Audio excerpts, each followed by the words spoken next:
what is happening in this is, we'll ask the patient to lie prone position, okay, and then the patient will lift the arm. For example, the patient is lying prone, and then the patient will be in this thumbs up position and lift the arm up against the slide resistance which the therapist will apply, okay, and the patient will have to hold the position like this. Inability to hold this position means there is weakness in the lower tracts, due to which there is scapular instability.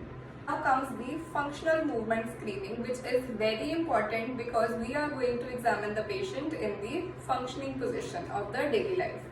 Okay, so for this there are two tests.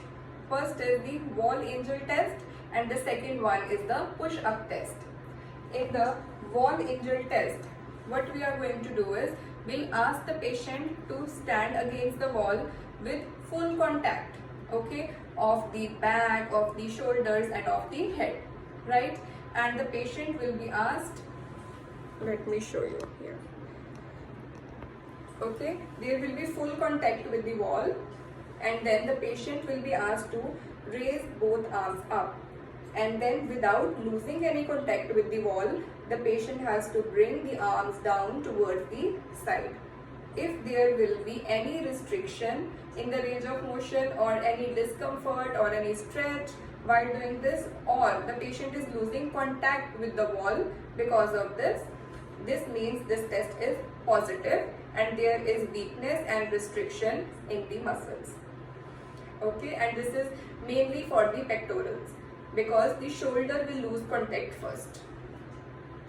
Now comes the push-up test.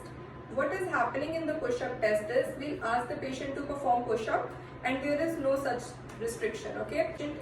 And there is no such restriction or foundation, okay? If the core strength is fine with the patient can perform full push-up, or he can also perform with the knee supported according to the fitness level, right?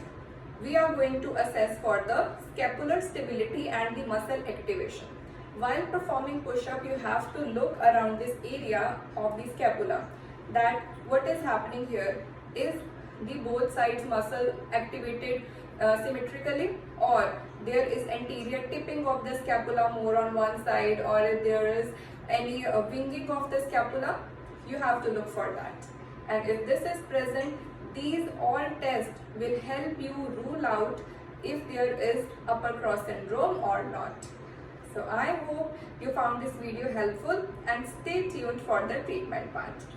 See you in the next video.